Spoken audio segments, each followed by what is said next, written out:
আজকে মাত্র দুটো উপকরণ দিয়ে তৈরি করলাম মজার এই মিষ্টির নাস্তাটি, যেটা কিন্তু খেতে অসাধারণ হয়েছিল।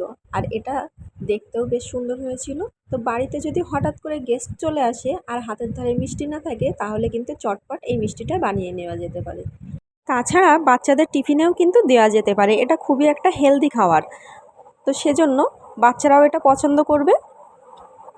আর তারা কিন্তু একবার খেলে বারবার খাওয়ার জন্য বায়না ধরবে। তো কোনো রকম ঝামেলা ছাড়াই কত সহজে আমি মিষ্টিটা তৈরি করলাম সেই রেসিপিটা তোমাদের সাথে শেয়ার করে নিই। তার আগে অবশ্যই আমার চ্যানেলটিকে সাবস্ক্রাইব করে দিও। আর পুরো ভিডিওটা তোমাদের কেমন লেগেছে অবশ্যই আমাকে কমেন্ট করে জানাবে। তো প্রথমেই আমি এখানে একটা প্যান বসিয়েছি। আর দেখো তার মধ্যে আমি 1 কাপের মতো দুধ দিয়ে দিচ্ছি। তো দুধটা আমি আগে থেকেই জাল করে নিয়েছিলাম। তোমরা যদি জাল করা দুধ না নাও তাহলে কিন্তু একটু ফুটিয়ে জাল করে নেবে, তারপরে চিনিটা দিয়ে দেবে। তো এখানে আমি 1/3 কাপের মতো চিনি দিয়েছি। আর চিনির পরিমাণটা তোমরা স্বাদ অনুসারে দিতে পারো, একটু বাড়িয়ে বা কমিয়ে। তো আমি এখানে আমার যতটা ভালো লাগে সেই হিসেবে আমি চিনিটা দিয়েছি। আমি একটু কম মিষ্টি খাই, ওই জন্য। তো তারপরে দেখো এটা আমি খুব ভালো করে নাড়াচাড়া করে মেল্ট করে নেব, যতক্ষণ না চিনিটাও গলে যাচ্ছে আর দুধটাও আরেকটু ঘন হয়ে আসছে। এরপরে আমি 1/3 কাপ সুজি দিয়ে দিলাম। সুজিটা কিন্তু আমি ভাজা সুজি দিইনি, কাঁচা সুজি দিয়েছি। আর দেখো এটা কিন্তু অনবরত নেড়ে যেতে হবে, না হলে কিন্তু তলায় লেগে যেতে পারে। আর সুজির পরিমাণটা যতটা দেবে চিনির পরিমাণটাও সেই হিসেবেই দিলে খেতে মোটামুটি ঠিকঠাকই হয়। তো এই জন্যই আমি একই পরিমাণ সুজি আর চিনিটা ইউজ করেছি। তারপরে অল্প পরিমাণ আমি এখানে লবণ দিয়ে দিয়েছি, যেহেতু মিষ্টিতে লবণটা দিলে মিষ্টির ব্যালেন্সটা ঠিকঠাক থাকে। তো তারপরে দেখো সুজিটা এখন ঘন হয়ে আসছে, আর এইভাবে কন্টিনিউ নেড়ে যেতে হবে।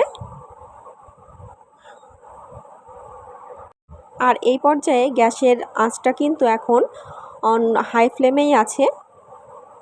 তো দেখো এটা ঘন হয়ে এসছে আর প্যানও ছেড়ে দিচ্ছে। এই অবস্থায় আমি অর্ধেকটা কেটে রাখা লেবু একটু রস করে দিয়ে দেবো উপর থেকে। তো এতে করে কি হবে, মিষ্টিটা বেশ দানাদার মতো হবে। আর তারপরে এটাকে মিশিয়ে নিয়ে আমি উপরে দিয়ে দেবো 1 প্যাকেট গুঁড়া দুধ।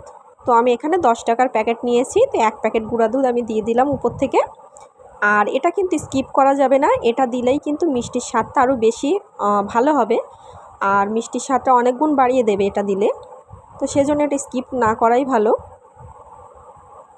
তো এইভাবে গ্যাসের ফ্লেমটা আমি এখন লোয়ে দিয়ে রেখেছি। আর আস্তে আস্তে এটা নাড়াচাড়া করে আমি মিশিয়ে নেব। আর দেখো সুজির সাথে দুধটাকে কিন্তু খুব ভালোভাবে মিক্স করে নিতে হবে। এই পর্যায়ে দেখো সুজি আর দুধের যে মিক্সচারটা আছে সেটা কিন্তু প্যান ছেড়ে দিয়েছে। তো এরপরে আমি এটাকে তুলে নেব, নিয়ে একটা পেপারের মধ্যে দিয়ে এইভাবে রোল করে নেব। আর এটা কিন্তু গরম অবস্থাতেই করতে হবে, ঠান্ডা হয়ে গেলে হবে না। তো আমি এইভাবে পেপারের মধ্যে দিয়ে রোল করে নিচ্ছি। আর যেহেতু এটা গরম অবস্থায় একদমই নরম থাকে, ওই জন্য পেপারের মধ্যে দিলেই এটা রোল আকারে থাকবে, না হলে কিন্তু চ্যাপ্টা হয়ে যেতে পারে।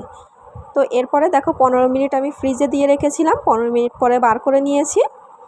আর পেপার থেকে আমি এটা ছাড়িয়ে নিলাম। এরপরে আমি ছোট ছোট করে শেপ করে কেটে নেব। তো দেখো এটা গোল গোল করে আমি কেটে নিচ্ছি। আর এটা দেখো কতটা সফট হয়েছে, আর খেতেও কিন্তু অনেক বেশি সুস্বাদু ছিল এটা। তো তারপরে আমি ছুরি দিয়ে সবগুলোকেই কেটে নেব। আর ঠান্ডা হয়ে যাওয়ার পরে এটা অনেকটাই একটু শক্ত মতো হয়ে গেছে, ওই জন্য খুব একটা অসুবিধা হবে না ছুরি দিয়ে কাটতে। আর দেখো আমার মিষ্টিটা কিন্তু রেডি হয়ে গেছে খুবই অল্প সময়ের মধ্যে। আর এটা আমি প্লেটে করে সুন্দর করে সাজিয়ে নিয়েছি। আর এই মিষ্টিটা খাওয়ার পরে কিন্তু কেউই বলবে না যে এটা সুজি দিয়ে তৈরি, কারণ এটা খেতে কিন্তু একদমই অন্যরকম হয়েছিল, সুজির মতো একদমই টেস্ট হয়নি। তো তোমরা অবশ্যই ট্রাই করে দেখতে পারো। আর আমার তো ভীষণই ভালো লাগে, যেহেতু আমার বাড়িতে সবাই এটা খেতে পছন্দ করে, ওই জন্য মাঝে মাঝে আমার এটা বানাতে হয়।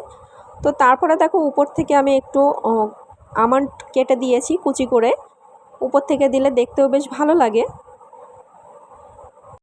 আর তোমরা চাইলে এখানে কাজু বা কিশমিশও দিতে পারো, সেটা দিলেও বেশ ভালো লাগবে। তো দেখো আমার মিষ্টিটা এখন রেডি হয়ে গেছে খাওয়ার জন্য। এটা কিন্তু ঠান্ডা খেতে বেশি ভালো লাগবে, একটু ফ্রিজে দিয়ে খেলেই বেশি ভালো লাগে। আর দেখো এটা ভিতর থেকে কত সুন্দর হয়েছে, তোমাদের একটা ভেঙে দেখিয়ে দিই। দেখো এটা খুবই সফট একটা মিষ্টি হয়েছে। তো দেখা হচ্ছে আবার পরের ভিডিওতে নতুন একটা রেসিপি নিয়ে।